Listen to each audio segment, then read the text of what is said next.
Muito bem, boa tarde a todos. O nosso tema aqui, Indústria do Futuro, riscos e oportunidades para o Brasil diante das inovações disruptivas. Nós fomos apresentados hoje, mais uma vez, a uma série destas inovações disruptivas, que são aquelas que não são meramente incrementais, mas que provocam uma ruptura ou no processo produtivo, no modo de fazer, ou no modelo de negócios das empresas. Então, o objetivo nosso aqui hoje é entender um pouco, sob diversos ângulos, o que são essas inovações disruptivas, o que as empresas estão fazendo a respeito, e o que, do ponto de vista nacional, o Brasil pode aprender, e como é que a indústria brasileira pode se preparar para sobreviver em um cenário em que as inovações disruptivas são inexoráveis.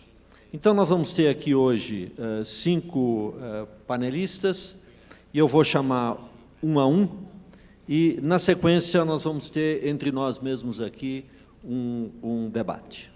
Então, a primeira apresentação, eu convido o senhor David Burns, CIO da GE Digital, para fazer a sua apresentação em, no máximo, 10 minutos. Thank you very much for the welcome. So what I thought I would do is I would spend a little bit of time talking about how we're going through a transformation and take some of the things Colin just talked about and bring it home into the manufacturing world. So my role is I'm responsible for manufacturing from an IT perspective across the entire company and trying to drive productivity into our operations. I think it's important to note why, you know, the investment and all the things that Colin showed, why we started to do that. The reality was we saw an opportunity for the fundamental profit generation mechanism of our company to be disrupted. And we made the choice to disrupt ourselves before someone else disrupted ourselves. That's something GE has done for the last 125 years, continually reinventing herself, and that's what we've had to do. So as we went and did all of the great things with the digital twin that Colin talked about, what we realized from those investments, we could harness some of that capability into our manufacturing operations. We've got over 500 manufacturing plants around the globe, many of them based here in Latin America. And if we look at the opportunity that's upon us, we see a fundamental change in manufacturing. Our products are becoming more complex. They are becoming required to be more customized for every customer that we interact with. And the challenges and the complexity of our supply chain network is ever increasing. We can't continue to operate the way we always have, so we're in the process of reinventing how we do manufacturing in the company. We've started an initiative that we call Brilliant Factories, and it's a combination of several key elements. One, it's about taking advantage of lean technology or lean capabilities, which is something we've been doing for years, but we have opportunity to improve there. The second piece is all about how we apply digital solutions, software solutions. Colin showed some of the software solutions we've created within our business. We're figuring out how to develop new software capabilities in our manufacturing operations to make them more productive and to free up working capital in the company. The third aspect of our Brilliant Factories is some of the advanced manufacturing technologies. You know, Colin showed the assembly robot that we're using in one of our lighting facilities. That's a case where we're using robotics embedded in our manufacturing process to drive productivity and to improve our operations. That's an example of one of our Brilliant Factories where we took a line, we completely leaned out the operations of that line, we implemented new software to reinforce the lean principles on that line, and we added advanced manufacturing robots to make the line even more productive. That was something we never really had tackled in the past, but we're using these Brilliant Factories as our goals of what everyone should look like. We're trying to paint a picture for our 500 factories of what good looks like and driving that.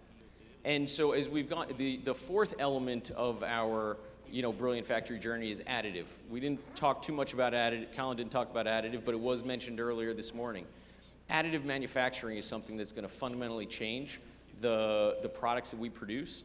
You know, we are starting to use additive manufacturing in some of our production parts where we're able to drastically reduce the number of parts we have and we're able to design them to be more efficient. So all of those changes that we've done around creating these brilliant factories is delivering real business outcomes. You know, I'll use two of our factories in Brazil that we've been applying some of these techniques to. Our transportation shop in Contagem, they've been able to reduce their cycle times and lead times by 30% and improve inventory turns by 2.5. That's huge for a company that's in the process of trying to drive cash productivity and reduce working capital. You know, in our Taubaté facility, which we use for our renewables business, they've been able to reduce their lead times by 16% while increasing inventory turns by half a turn. Those are real impactful things that we've done by going through this transformation, but it's taken us to think differently. And I guess what I'll kind of wrap on is how we're making this change take place. It's a culture change. You know, we're a 125-year-old company, and sometimes it's hard to get people to think differently, but we are building a culture within the company to drive two things. One, a sense of empowerment from people. You know, making sure people are working on an empowered team, cross-functional team, solving real business problems, understanding what they need to drive and figuring out how to work together to make that happen. The second thing, and I think this is very relevant for all of you in the room, is it's all about innovation. The great ideas do not come from the corner window offices. The great ideas come from our people that are on the shop floor, that are in the field doing field service activities. They're the ones that are helping us incubate a lot of great ideas that we're then scaling across all of our factories. And I think that's when I would look at all of the great things that we're doing. The reality is it's not because we've got, you know, the smartest people in the world sitting in a headquarters location. It's because we've got the smartest people in the world on the shop floor helping us get better and leveraging their capabilities. And what I would end on is this is an opportunity to avoid being disrupted. At the end of the day, we didn't have a choice in our services business, and quite frankly in our manufacturing operations. We don't have a choice but to change. And that's the call to action that we put out to all of our people to drive continuous process improvement. And I think that's the thing I would encourage all of you in this room. You know, the question was asked earlier about how many people in this room are innovators and entrepreneurs. You all need to be innovators and entrepreneurs to make sure you're not the next example of an industry or a company being disrupted.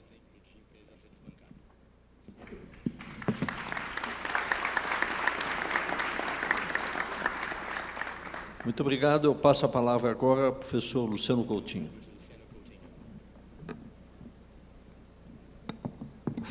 Bom, eu vou direto ao assunto, que nós temos 5, 10 minutos.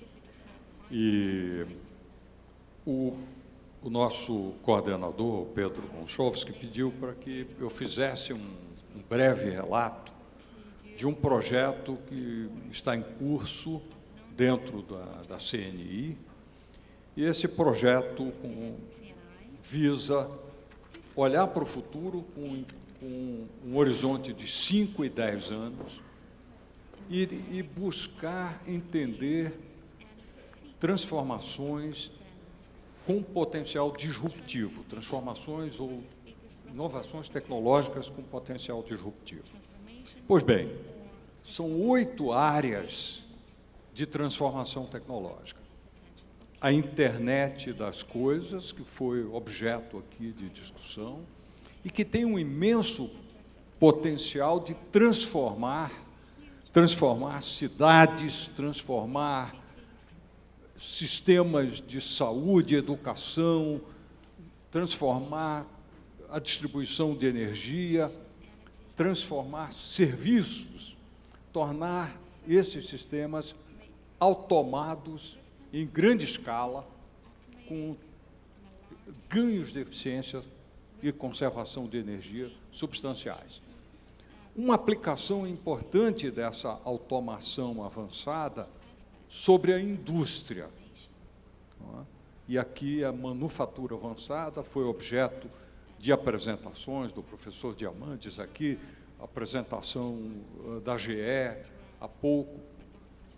A manufatura avançada promete integrar a cadeia produtiva de A a Z, de toda a produção de insumos, a componentes, partes, integrada com a fábrica, uma fábrica inteligente, automada, online, né, com computadores que podem simular e duplicar o funcionamento online dessa fábrica, até a cadeia de distribuição, chegando até o consumidor, com uma compreensão de que os produtos precisarão ser inteligentes. Não é apenas o processo inteligente, mas nós temos que repensar os produtos. Os produtos terão conteúdo digital muito mais profundo e crescente. Bom, essas são duas áreas importantes, a internet das coisas, a internet industrial, e estudamos duas outras áreas importantes. A inteligência artificial, o professor Peter Diamandis chamou a atenção. A inteligência artificial vai estar presente em quase todas as atividades onde a acumulação organizada de dados permite que os computadores analisem, né, esses dados com algoritmos estatísticos e outros algoritmos matemáticos sofisticados que permitem reconhecer padrões. Nós vimos que o reconhecimento de voz, o reconhecimento de línguas, o reconhecimento de imagens já está muito adiantado, né? Agora, o estágio novo é reconhecer imagens em movimento para entender e permitir, por exemplo, o automóvel autoguiado, né? Então, a inteligência artificial vai permitir o aprendizado dos equipamentos. À medida em que se acumulam dados, esses dados podem ser analisados e assim por diante. Aqui há um grande desafio, né, extremamente interessante. Ainda visitamos a questão das redes de comunicação, porque para que a internet das coisas funcione, para que esses sistemas de inteligência artificial acumulem informação, é preciso que exista um backbone de redes de telecomunicações, e sem o crescimento e a capacitação dessas redes, né, a nuvem, os estamentos intermediários das redes, os sensores, etc. Aqui tem uma discussão complexa sobre engenharia e estrutura de redes, e há um problema especialmente relevante para as redes, que é o problema da segurança das redes. Aliás, hoje de manhã, li aqui um ataque maciço a empresas, à internet na Europa, né? Outra vez um ataque maciço que ameaça, né, esse mundo do futuro, porque se esse mundo tiver vulnerável a esse tipo de ataque, ele fica sob perigo. Finalmente, analisamos 4 outros clusters tecnológicos relevantes para o futuro. O das nanotecnologias e materiais são bastante próximos, né, mas são distintos. Os materiais, nós examinamos materiais novos, materiais compósitos, materiais de maior interesse para o Brasil, né, desde materiais cerâmicos, polímeros, materiais metálicos, materiais derivados de fontes renováveis, de biorrefinarias, etc. E nas nanotecnologias examinamos, na verdade, os potenciais dos novos materiais 2D, como o grafeno, nanotubos de carbono e outras aplicações das nanotecnologias para o desenvolvimento dos materiais convencionais. Outro capítulo importante, eu acho que o tempo já está correndo, eu não estou com controle aqui exatamente. As biotecnologias avançadas ou a genômica avançada, né? Como foi mostrado já aqui, o custo do mapeamento genético caiu de 100 milhões para $1.000 para um mapeamento genético. Isso é o resultado da combinação de capacidade de supercomputação com microscopia altamente poderosa e com outras tecnologias que tem permitido uma mudança, e vai permitir uma mudança de paradigma, tanto na indústria de farmacêutica, especialmente na biofarmacêutica, quanto na medicina, e quanto na medicina aplicada à produção animal, quanto na genética aplicada à produção agrícola. Então, nós temos aqui um outro complexo de tecnologias. E o último complexo de tecnologia estudado no projeto foram as baterias, porque as baterias e a capacidade de distribuir entre sensores energia que possa manter esses sensores funcionando por um tempo suficientemente longo e com capacidade operacional é um desafio também, e aqui é um dos temas. Pois bem, esses cenários de disrupção tecnológica foram apresentados por consultores experientes e eles foram submetidos 2 vezes a 2 rodadas de debate entre pares, porque nós não queríamos que o projeto ficasse prisioneiro da visão de um único especialista. E ele ficou, portanto, ele teve que discutir com seus pares 2 vezes um processo de crítica construtiva para esse cenário. Muito bem. A partir destas visões, esses tecnólogos realizaram reuniões com cerca de 20 especialistas setoriais da indústria brasileira. O nosso foco não são os serviços, não são as finanças, não é o comércio, é a indústria. Desde a indústria associada aos agronegócios, as processadoras dos agronegócios, as indústrias de insumos básicos, como a siderurgia, a petroquímica, a indústria de petróleo e gás, passando pela indústria química, onde o nosso foco foi a química verde, pelos setores de bens de capital, alguns setores selecionados de bens de capital, importantes para a matriz industrial brasileira, o complexo automotivo, além disso, o complexo de aeronáutica e defesa, mais alguns setores selecionados de bens de consumo e os setores de tecnologia de informação, que no Brasil o software, mas não apenas o software, porque existirão oportunidades novas em outras áreas, e a indústria de saúde com ênfase nos biofármacos. Então, esses setores tiveram uma provocação desses tecnólogos, no sentido de alertá-los para os riscos disruptivos nos próximos 5 e 10 anos. Esses riscos estão claros. Eu talvez pudesse só dizer 2 deles, por exemplo.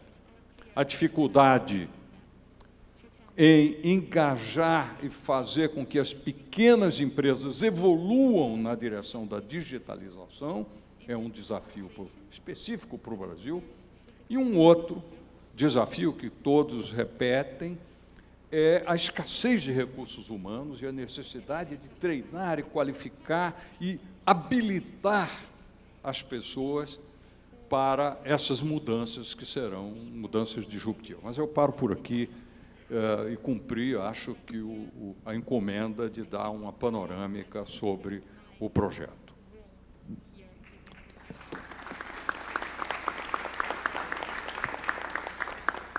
Muito obrigado, Luciano. Eu passo a palavra agora para o Marcelo Prim, do Sistema SESI-SENAI. Boa tarde. Eu vou apresentar uma visão talvez super simplificada, um ponto de vista pragmático como o SENAI, dada a nossa experiência em projetos de implementação de projetos de P&D, focados em indústria 4.0, mas também em projetos de implementação de manufatura enxuta, que temos atualmente em corrente junto com em parceria com o governo do MDIC, né, pelo Brasil Mais Produtivo, um programa nacional, para atender a 3 mil empresas no Brasil inteiro. Essa visão super simplificada, se me permitem,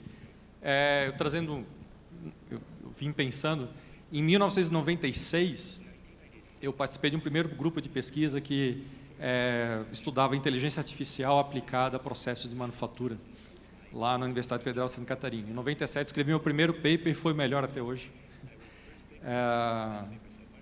No melhor jornal que eu consegui publicar até hoje. 97. Em 99, eu fui convidado a trabalhar como estagiário na Embraer para atuar numa área chamada engenharia baseada no conhecimento, que era basicamente isso, encapsular regras de engenharia com inteligência artificial para otimizar projetos aeronáuticos, que ficava ao lado de um centro de realidade virtual, que foi o primeiro da América Latina. A Embraer instalou aqui no Brasil. E eu lembro até que a SEMPES visitou a gente foi até o SEMPES, aí o SEMPES expandiu, implementou uma série de centros de realidade virtual. Então, estou falando de um horizonte de 20 anos atrás, onde essas tecnologias que a gente está discutindo hoje, aqui, inteligência artificial, realidade virtual, já eram conhecidas pela academia e por algumas empresas nacionais. Então, a disrupção causada por essas tecnologias não é novidade, de um ponto de vista super simplificado, pragmático. Então, o que tem de novo? Né? O que eu vim falar aqui para vocês? A grande novidade, na verdade, está na evolução dessas tecnologias ao longo do tempo. Com a lei de Moore, né, onde a capacidade de processamento de um computador duplica a cada 18 meses, essas tecnologias hoje, 20 anos depois, elas estão acessíveis ao nível do indivíduo. Qualquer um de vocês aqui pode comprar uma impressora 3D em casa e brincar com isso. Então, a gente acabou de ver um empreendedor aqui que apresentou uma solução com internet das coisas, RFID. Então, isso está no poder do empreendedor, do indivíduo, da pequena empresa, da média. Foi isso que mudou. O custo do sensor de presença, que antigamente, há 20 anos atrás, só era possível implementar em grandes empresas, um sensor, a unidade custava até $100 há 20 anos atrás. Hoje custa em torno de $2,50. A expectativa é chegar a $1 em 2020. E isto diminui o total ownership cost, ou seja, o custo unitário de multiplicar e conectar equipamentos na internet, que é o que a gente chama de internet das coisas, a um custo unitário de $1, ou seja, é nada.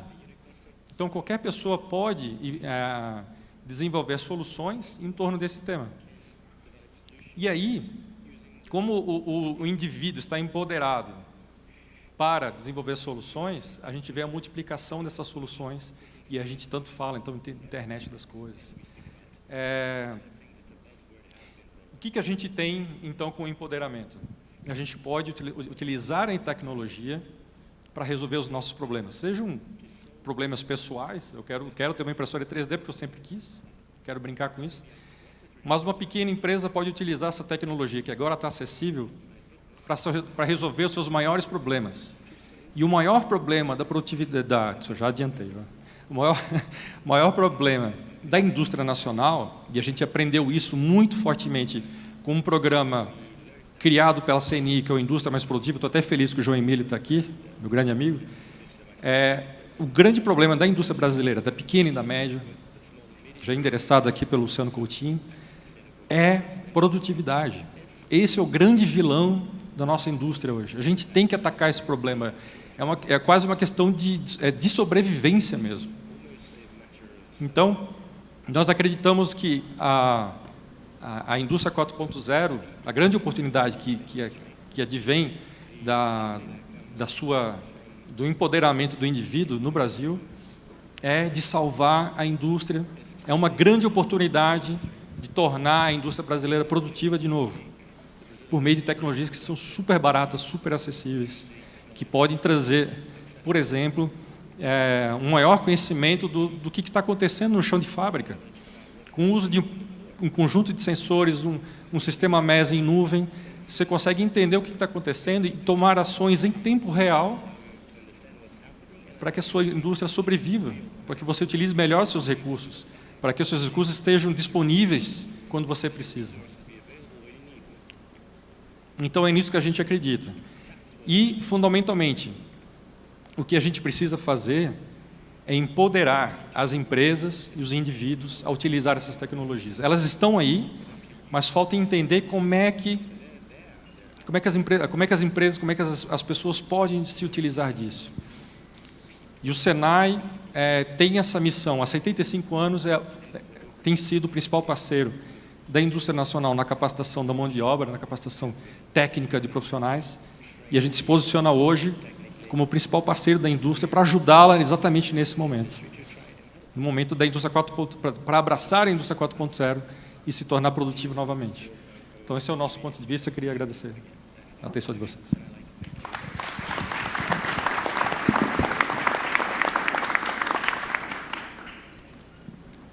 Eu passo a palavra agora para o senhor Seturaman Panchanathan, que é chefe do Escritório de Desenvolvimento Empresarial da Universidade do Estado de Arizona. Thank you, Pedro. I wanted to take a different point of view. I just wanted to, first of all, thank you all for the opportunity to be with all of you. It's really a pleasure. This is my second time in a couple of years. So my point of view is going to be based on my own profession, which is the academia. And so I asked the question, for the industries of the future, what does academia need to do? And how should academia interact with industry? How should academia be responsible for the creation of new innovation ecosystems? If you want industries of the future, clearly that's going to be based on new ideas and new kinds of people who think differently, who act differently. As was mentioned earlier in presentations today, some of the industries that you have today that are very successful, Google being one of them, Amazon, even Apple for that matter, Uber and others. These happened because of the fact that academia produced the kind of people, or turned away the kind of people from academia, that then decided to go and take those ideas and build on them and make them into great companies. So if now we are talking about the industries of the future, therefore, the academia, therefore, has to have the responsibility of generating the kinds of people that have these fantastic ideas. Now, these ideas are not going to be the ideas of what was the past or even what is the present. It's about what is going to be the future, which means that people need to think innovatively, should have an entrepreneurial mindset, should be, sort of not uncomfortable in working across disciplines, should be willing to take large problems and solve them. These are not the kinds of things that we teach at the university today.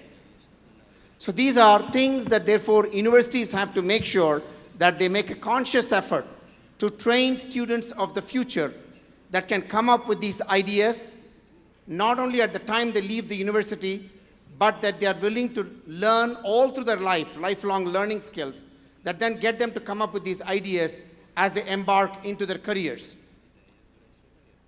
I believe that while some of us might have changed jobs, had several jobs in our career, the future folks are going to have several careers in their life, which means that they have to be willing to adapt and do different things than what they are trained for in a university environment. Now, given this reality, therefore, we first need to make sure that in the universities, we embrace technology, we look at novel ways of producing the people, we are willing to work with industry not after the fact, but working with industry in terms of the generation of the talent itself. We provide the innovation ecosystem that allows new ideas in the university to flourish and then meet the real world. So these are kinds of things that academic enterprises need to do more of. So let me give you some examples. A few years ago, Intel and Motorola came to ASU and talked to us and said, we are thinking about getting into this area of embedded systems. This is about 15 years ago.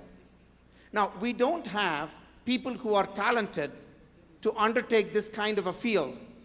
Would you be willing to work with us in turning out these new kinds of engineers who can design, build embedded systems?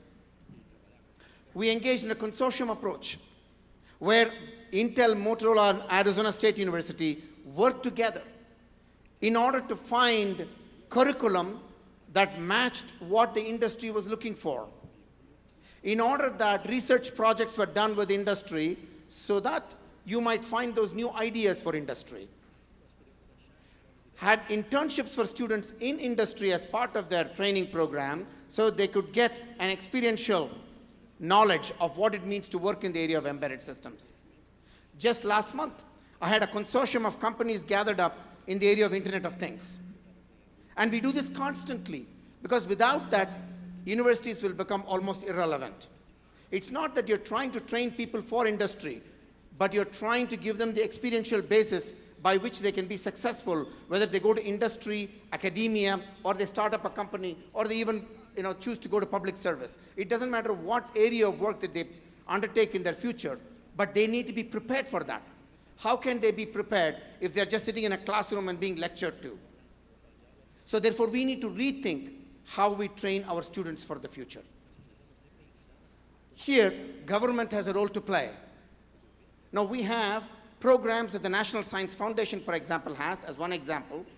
One program is called the I-Core program. This takes ideas from National Science Foundation funded projects by faculty and students and postdocs and giving them an entrepreneurship boot camp, exposing them to mentor networks, understanding the importance of customer discovery, all of these being given to them so that they might become entrepreneurial, and a few of them may even become entrepreneurs. Likewise, there are industry university research center programs. There are small business innovation research and STTR programs which bring small businesses and universities together so that we may co-create things for the future. So therefore, government has a role to play in terms of bringing academia, industry, and the creation of new ecosystems, innovation ecosystems. It does take a village to do this. It cannot be, graduate the students from industry and we will recruit them and they better be prepared. Those days are gone. And therefore, we have to think differently about this. And talking about innovation ecosystems, at the university, increasingly these days, we have startup schools for students and faculty, but not just limited to that. We also invite the community entrepreneurs to be able to take advantage of the university resources so they can get into startup schools, get their ideas realized, that we create innovation zones funded by philanthropy. Philanthropy has a role to play in this too. Increasingly, foundations are interested in the well-being of communities and nations. And therefore, how might you tap into these resources? Therefore, you might build these innovation ecosystems. How might you get these funds for these students or faculty or community members with interesting ideas to try them, not only to succeed, but to fail, to try and fail and try and fail in the comfort zone of academia and the innovation zones so that they might go out and actually be successful without having to fail outside. So this is again part of the experiential learning. So if we want industries of the future, we have to do all of the above.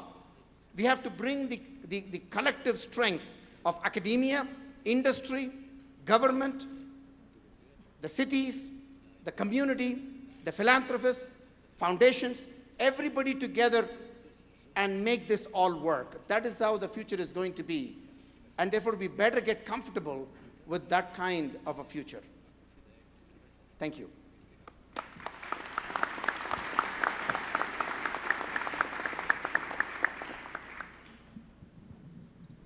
Muito obrigado. Eu passo a palavra agora ao nosso último apresentador, Thomas Canova, vice-presidente global de I+D da Rodia Solvay. Obrigado, Pedro. Primeiro, uma palavra rápida sobre a Solvay, para que vocês entendam. A Solvay é uma empresa multinacional química e nós desenvolvemos, basicamente, materiais. Então, o grande desafio que nós temos, se nós olharmos tudo aquilo que nós vimos hoje, é entender quais são os materiais, por exemplo, compósitos que nós precisamos criar para poder fazer parte de todas essas evoluções e revoluções que nós vimos hoje cedo. Entender também quais são os materiais eletroativos que estarão na base dos sensores mais precisos, mais rápidos e baratos, que isso está na base da internet das coisas. Também entender quais são os processos biotecnológicos que podem nos trazer um acesso privilegiado a novas moléculas ou a moléculas existentes numa condição muito mais interessante do ponto de vista da competitividade. Então, esses são os desafios que nós temos hoje. O meu papel dentro da companhia é entender qual é o portfólio de projetos de inovação que nós devemos ter em ruptura, quer dizer, no longo prazo, para poder multiplicar as nossas opções estratégicas. Bom, quais são os grandes desafios que nós, com os quais nós temos lidado, né? Todas essas mudanças que nós discutimos hoje, a primeira delas, nós sentimos nessa ótica de desenvolvimento de tecnologias de ruptura. A primeira grande mudança é que o valor a ser capturado, ele está migrando cada vez mais para a interface dos conhecimentos, né? Isso quer dizer que, para que eu atinja uma zona de valor, para que eu crie algo que seja disruptivo, eu preciso associar conhecimentos diversos cada vez mais. Eu preciso combinar a química com a física, e eu chego na físico-química. Com a biologia, a bioquímica. Entre os dois, eu vou ter uma superfície especial que tem uma atividade biológica. Isso traz cada vez mais complexidade à inovação de ruptura. Só que isso traz uma oportunidade também. Quando você traz complexidade, você precisa pensar em ecossistemas de inovação. E é cada vez mais no ecossistema de inovação que a inovação disruptiva está acontecendo. É na maneira com a qual a gente organiza os diversos elos da inovação, né? Então, essa é a primeira grande tendência que a gente tem visto. A segunda delas, nós falamos muito hoje, é verdade que o mundo sempre esteve em mutação, mas nunca numa velocidade tão rápida como hoje. E essa velocidade, ela implica em duas coisas. A primeira é que nós temos que, cada vez mais, procurar atalhos. Quando a gente trabalha, mesmo trabalhando em ruptura, o mercado não vai estar à espera 5 anos mais tarde.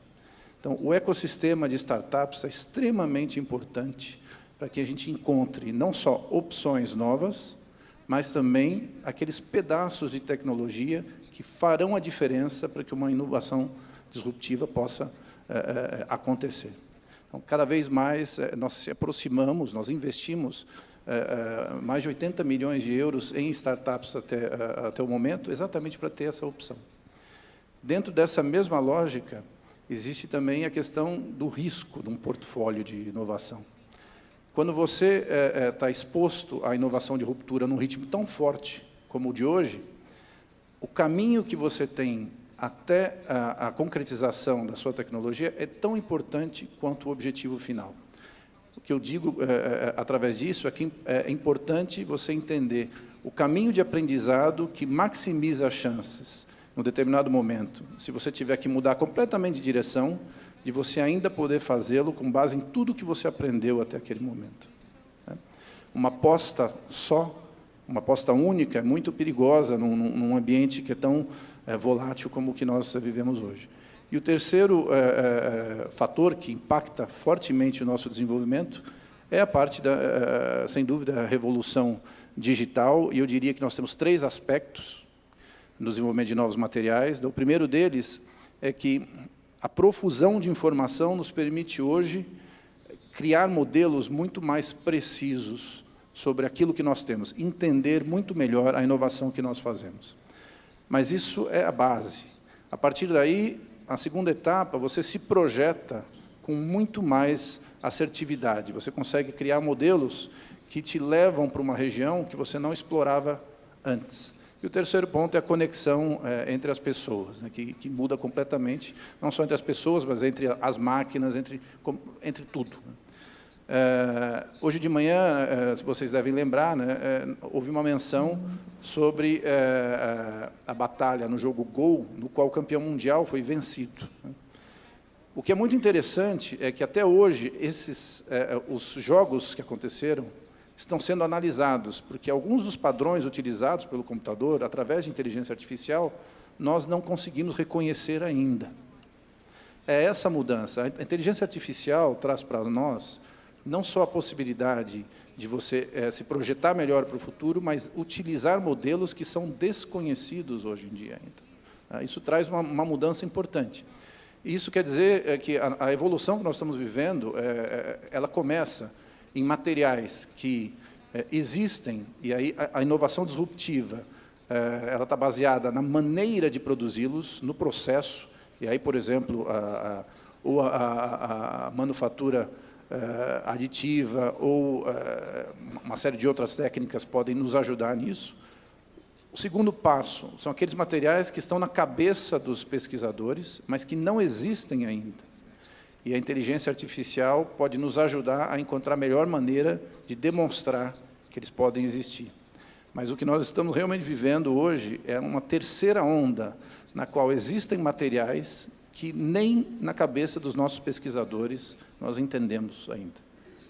E é essa a grande mudança que vai acontecer.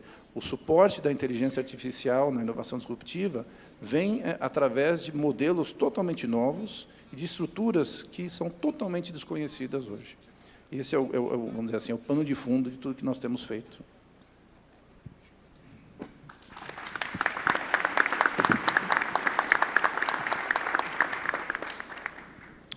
Muito obrigado. Nós tivemos aqui nessas 5 apresentações ângulos diferentes da questão de abertura aqui sobre a indústria do futuro. O senhor David Burns nos contou um pouco quais são as mudanças que ocorrem numa empresa grande como a GE, especialmente as mudanças de natureza cultural, para passar de uma indústria clássica para uma indústria digital. O professor Luciano Coutinho nos falou aqui da preocupação, de como a preocupação da indústria brasileira representada pela CNI vai ser objeto, está sendo objeto de um estudo que basicamente visa a preparar a indústria no Brasil para o ano 2017, para o ano 2027. Ou seja, quais são as inovações que vão disruptivas, que vão afetar especialmente a indústria brasileira, analisando isso sob o ponto de vista de cada uma dessas grandes inovações disruptivas para aplicadas a um conjunto de importantes mercados onde a indústria brasileira está presente. O Marcelo nos falou um pouco da sua experiência pessoal e de como o Senai está encarando a questão de preparar as pessoas, de se reestruturar e se repensar para estar pronto para ajudar a indústria brasileira a atravessar para chegar a 2027. O senhor Seturaman nos deu um ângulo diferente de como o setor acadêmico pode ajudar, o que ele tem que fazer para preparar os recursos humanos, para preparar as pessoas, não simplesmente do domínio das técnicas, mas principalmente na capacidade de inovar, de empreender, de errar e de aprender com erro. E, finalmente, o Sr. Thomas Canova nos falou um pouco aqui sobre o ângulo de uma indústria de materiais, quais os aspectos mais importantes do ponto de vista de multidisciplinaridade, do ponto de vista de velocidade e quais os impactos da revolução digital sobre essas empresas. Bom, o nosso tema aqui hoje são os riscos e as oportunidades para as indústrias brasileiras. Então, eu queria, nessa segunda e última rodada aqui com os nossos apresentadores, eu queria que eles respondessem a pergunta mais direta. Quais são, do ponto de vista do empresariado brasileiro que está aqui presente hoje, quais são os grandes riscos e, principalmente, quais são as grandes oportunidades aos quais eles têm que estar atentos para que os negócios de cada um sobrevivam a longo prazo. Eu queria, então, nos manter aqui a mesma ordem. O senhor David Burns, por favor.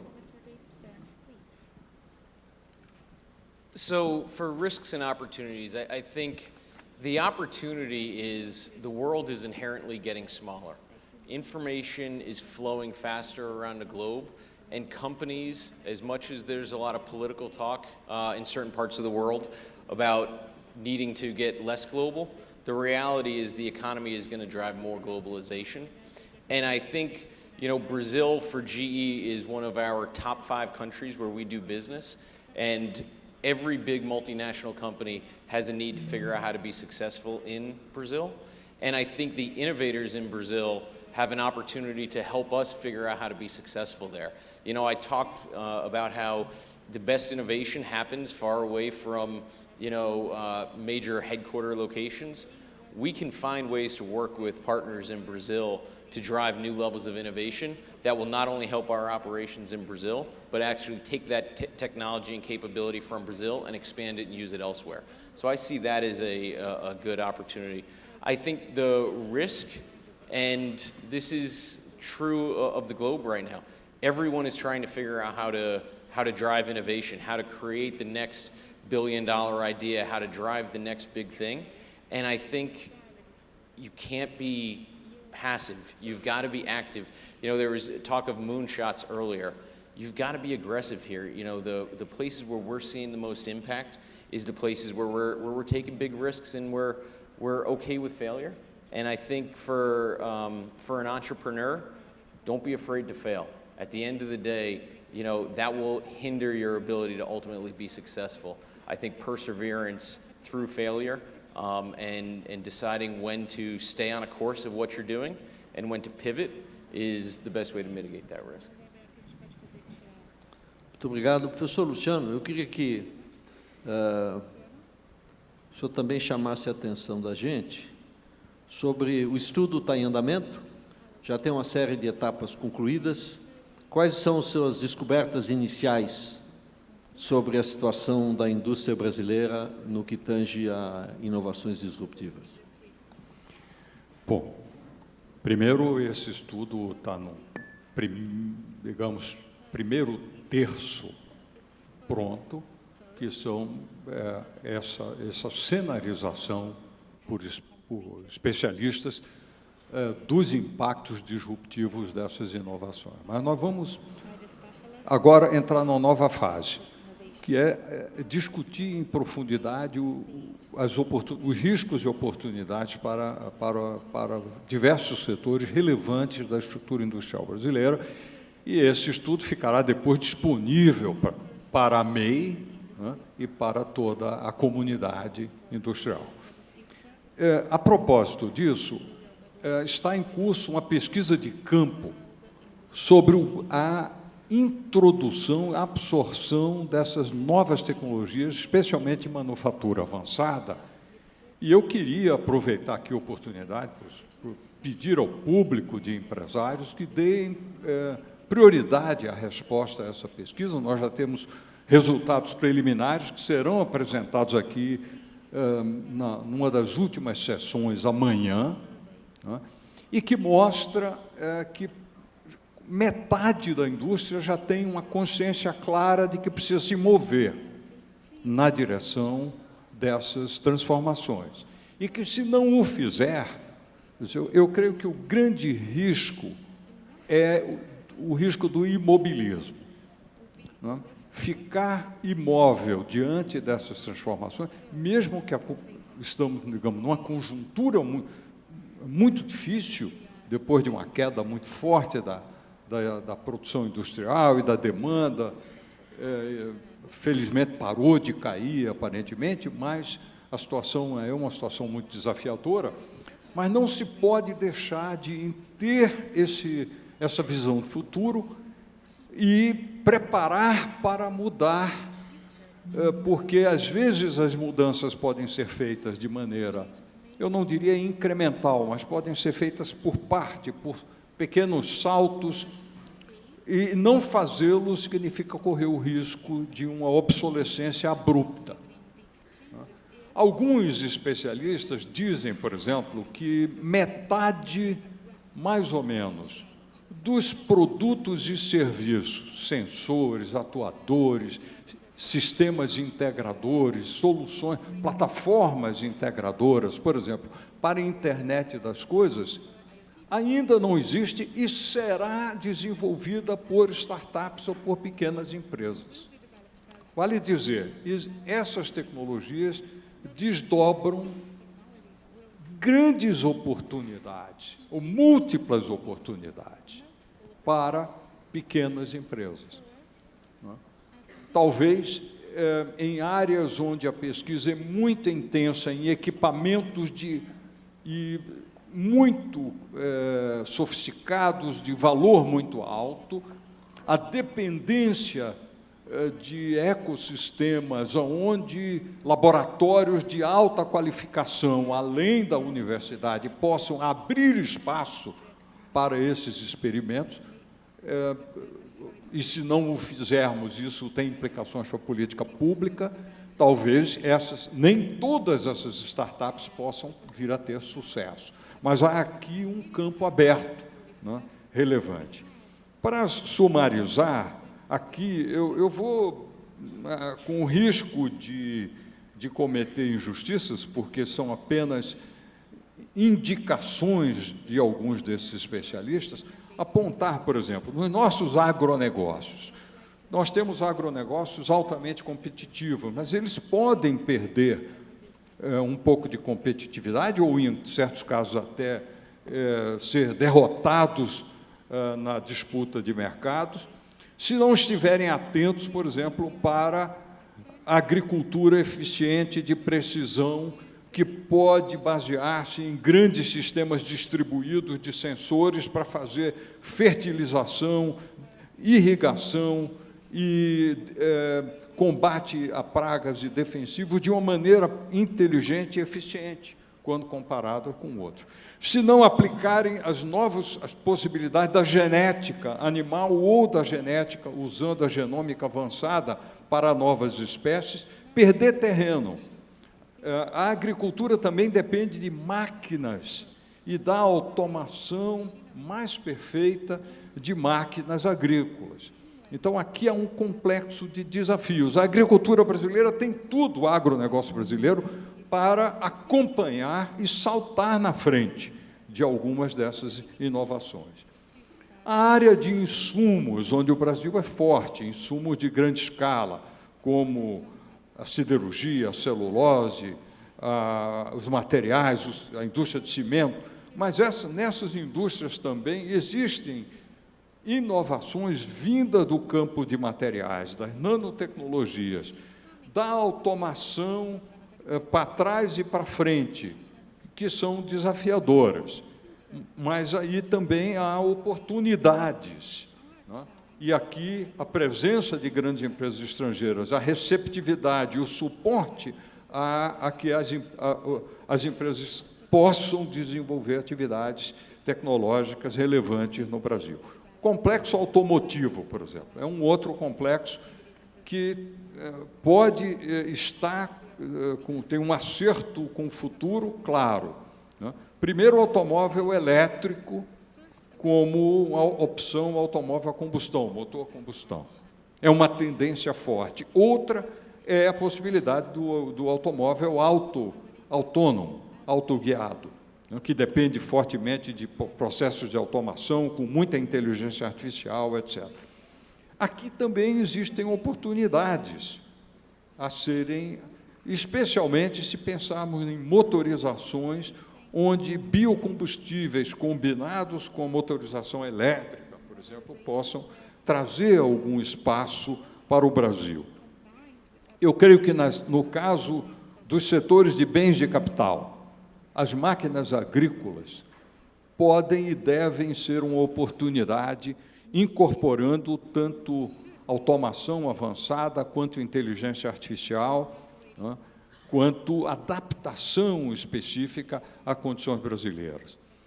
Máquinas e sistemas na área de energia para geração de renováveis, transmissão e distribuição inteligente, outra oportunidade que o Brasil pode capturar. Motores e máquinas elétricas, oportunidade que o Brasil pode disputar nichos importantes. Idem, mais difícil, mas não devemos desistir na área de máquinas ferramenta a aproveitar as brechas e os nichos onde o Brasil poderia desenvolver oportunidades. A área de defesa e aeronáutica, por exemplo, é outra área onde o Brasil tem oportunidades relevantes, né? Nós temos uma empresa líder importante, mas não é a única, e nós podemos desenvolver produtos mais inteligentes em cima das vantagens competitivas que já temos, né? com mais inteligência artificial, com mais materiais, com sistemas mais sofisticados de automação, o Brasil pode desenvolver-se nesse campo. É uma área onde oportunidades e nichos estão abertos. Poderia dizer que na química, especialmente na química verde, na química de biorrefinarias, é outra área de oportunidades. Nos biofármacos, onde o Brasil e o sistema brasileiro tem densidade em imunobiológicos, nós podemos e devemos preservar essas oportunidades. Petróleo e gás em águas profundas se depara com um desafio de automação avançada e de inteligência artificial, de sísmica mais eficiente, e aqui existem oportunidades a serem e nichos a serem aproveitados, e o estímulo a grandes empresas internacionais que já operam no Brasil nessas áreas. Eu diria que ainda na área de tecnologia de informação se abrirão muitas oportunidades interessantes. Como estávamos discutindo aqui, na internet das coisas dependerá de centenas, milhões de sensores, muitos deles têm que ser desenhados como sistemas específicos num chip ou de sistemas de microautomação eletromecânica que precisam ser desenhados não para a escala de centenas de milhões, mas para a escala de dezenas de milhares, e isso abre oportunidades muito interessantes para softwares e para hardwares e microeletrônica. Soluções criativas para como que as redes de telecomunicação podem ser aproveitadas num processo de transição, não é? Sem que a gente... Sabemos que que aqui a gente não vai saltar para 5G da noite para o dia, mas como aproveitar o 3G e o 4G de uma maneira compatível com a realidade brasileira. E, por último, nos bens de consumo, várias oportunidades interessantes, por exemplo, em cosméticos, em vestuário, em eletrodomésticos inteligentes, por exemplo, são alguns dos temas que foram sublinhados. O relevante aqui é que precisamos pensar com a cabeça voltada para essas inovações. Quer dizer, é preciso que engajamento, visão de futuro e preparação desse futuro. O grande risco que o Brasil corre é o risco de subestimar o potencial disruptivo e subestimar os próprios riscos, não é? E a grande vantagem é que, quanto mais cedo formos capazes de enxergar e de buscar endereçar com a política muito mais eficiente, e aqui a gente pretende ter o benefício de, colaborando com a OCDE, ter um roadmap de experimentos interessantes em curso em outras economias, não é? Concluir o nosso pesquisa com um conjunto de sugestões de política que possam aproveitar esses experimentos internacionais. Desculpe me estender tanto, mas a abrangência do estudo um pouco que obriga a isso. Bom, obrigado pela atenção. Muito obrigado. Marcelo Prim, por favor. Bom, pensando em riscos, nós podemos simplificar novamente, talvez em 2 riscos. Numa primeira análise, seguindo o raciocínio de que a tecnologia está empoderando o indivíduo, ao mesmo tempo, o que as instituições de ensino estão trazendo para os alunos que estão no ensino primário, médio e universitário, é um ensino já defasado. Um aluno que se forma engenheiro daqui a 5 anos, ele não vai encontrar mercado de trabalho para aquilo que ele aprendeu na universidade. Tem um estudo que fala isso do Fórum Econômico Mundial, que jovens que estão no primário, assim que entrarem no mercado de trabalho em 2025, eles vão encontrar um mundo de trabalho completamente diferente pelo qual eles foram preparados. Então, o primeiro risco, e isso, na verdade, vem de uma mudança de comportamento muito forte, que é a necessidade contínua de capacitação. Os nossos pais, o meu pai, meu pai se formou administrador, e essa formação trouxe a ele uma base para se tornar um profissional competente até a sua aposentadoria. Quem é formado hoje tem que se capacitar, tem que reciclar o seu conhecimento a cada 5 anos, senão ele está fora do mercado. Então, um grande risco que a gente tem hoje é da necessidade de reciclagem dos nossos profissionais, não só quem é graduado, mas pensando também em quem está no chão de fábrica, que tem lá seus 35, 45 anos, e que não tem acesso a uma capacitação de programação, de digitalização, do uso de sensores. Então, o principal risco que a gente tem hoje é, de fato, o capital humano, muito bem colocado, eu concordo plenamente com o Luciano. E isso induz, claro, obviamente, uma oportunidade. A gente vai entrar numa era de super... como a gente não tem a menor ideia do que vai ser esse profissional do futuro, né? 2/3 das profissões do futuro ainda não foram criadas, então a gente tem que criar mecanismos para que os próprios alunos se autocapacitem continuamente. Então, é um desafio para as instituições de ensino e para as empresas, porque as empresas também precisam saber do que elas precisam. As empresas também precisam se capacitar. Elas precisam se empoderar das tecnologias e definir qual que é o perfil do colaborador, do funcionário que vai trabalhar para ela. Então, esse é um dos riscos. O segundo, novamente, é a questão da produtividade. Então, olhando para a indústria nacional, se ela não for produtiva, ela vai se derreter. E a gente tem uma tendência cada vez maior de fornecedores globais de componentes e de peças, trazendo as suas soluções para o mundo inteiro. A gente tinha as grandes marcas, depois sistemistas, agora tem fornecedores globais. Então, se a nossa indústria nacional não se tornar produtiva, ela vai ser eliminada das cadeias de fornecimento nacionais e, quiçá, internacionais, muito menos, né? Então, a questão da produtividade é vital para a nossa indústria brasileira. São os 2 principais riscos. Capacitação contínua, a gente vai ter que mudar o perfil dos nossos colaboradores e alunos, e a questão da produtividade, que induz, então, me leva, então, a propor aqui 3 oportunidades. A primeira, a curtíssimo prazo. Então, se a gente tivesse uma bala só para atacar esse problema, seria através de soluções de baixo custo, para digitalização e conectividade de pequenas e médias empresas, para que elas se tornem produtivas. Se o Senai tiver uma bala só, o Senai vai apostar nisso. Essa é a nossa batalha diária.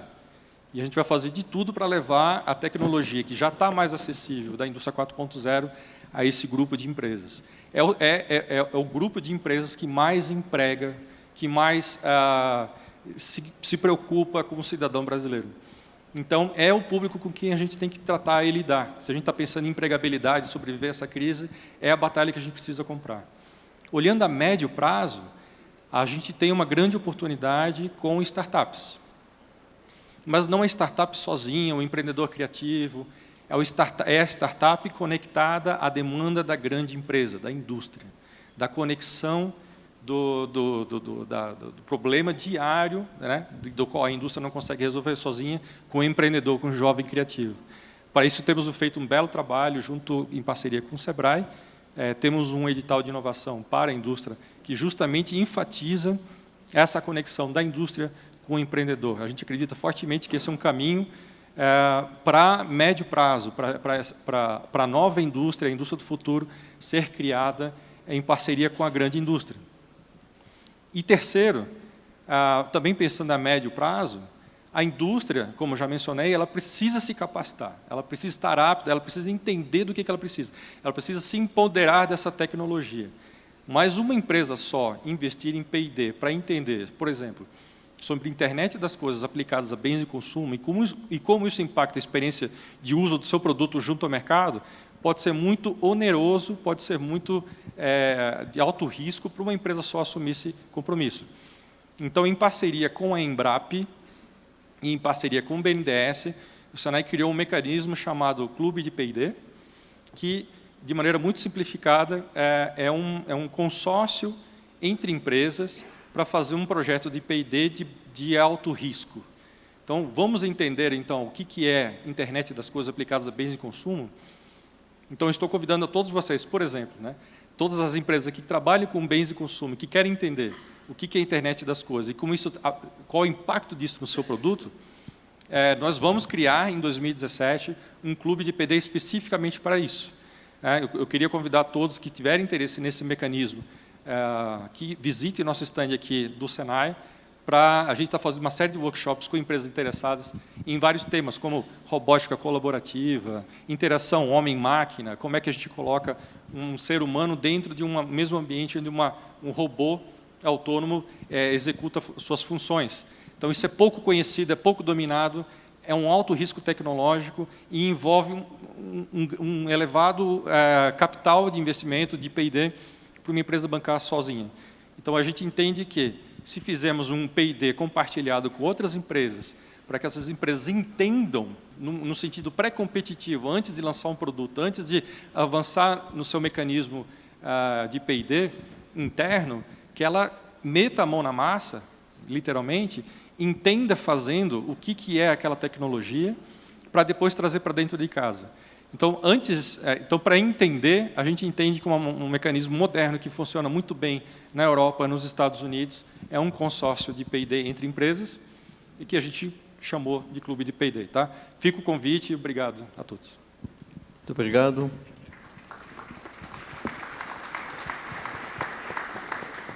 Seturama, por favor.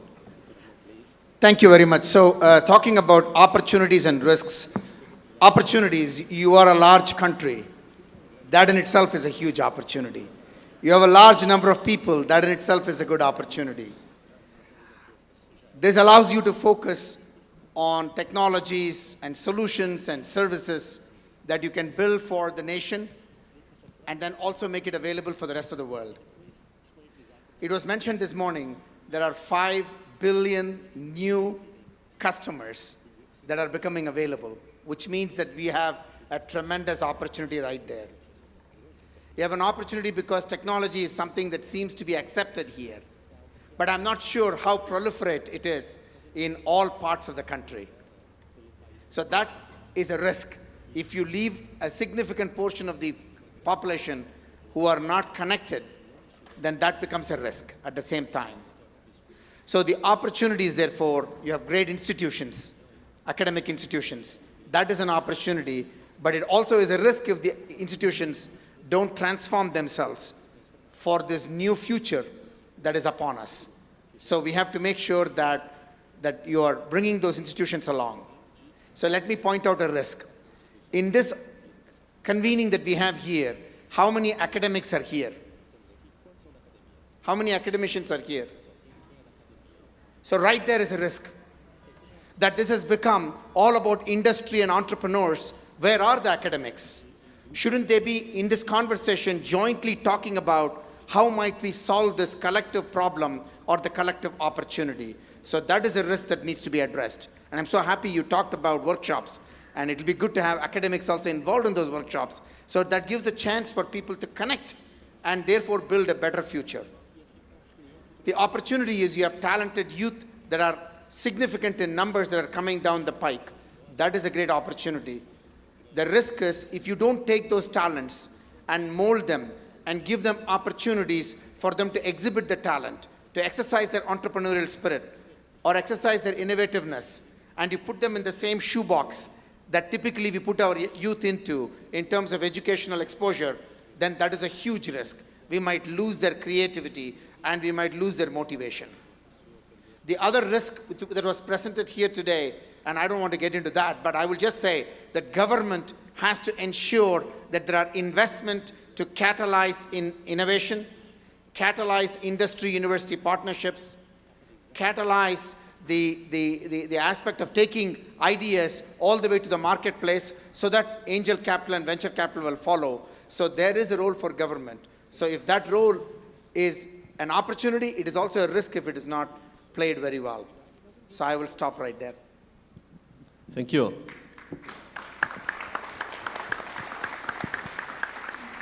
Thomas, por favor.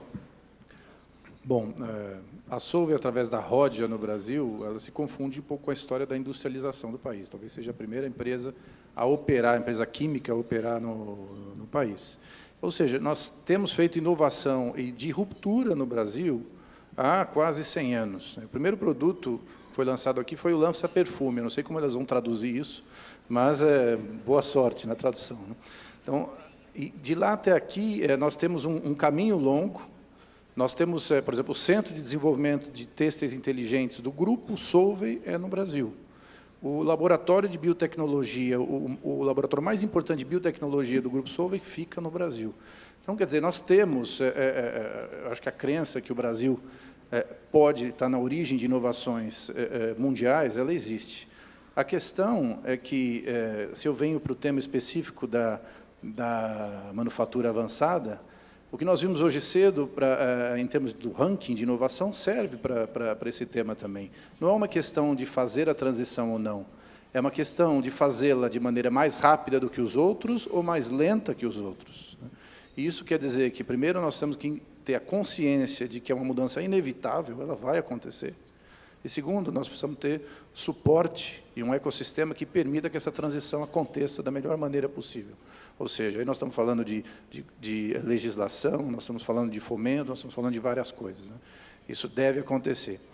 Em termos de oportunidades, eu também acho que, embora nós tenhamos oportunidades em todas as áreas, é preciso saber escolher batalhas também. Existem áreas nas quais nós temos uma competitividade, talvez, intrinsecamente mais interessante do que outras. Então, é preciso também ter políticas claras e que possam privilegiar algumas dessas áreas. Eu citei a biotecnologia, a química de renováveis, que foi citada anteriormente, todas as tecnologias que de alguma maneira impactam o agronegócio. Claramente, a gente tem uma posição dominante, forte.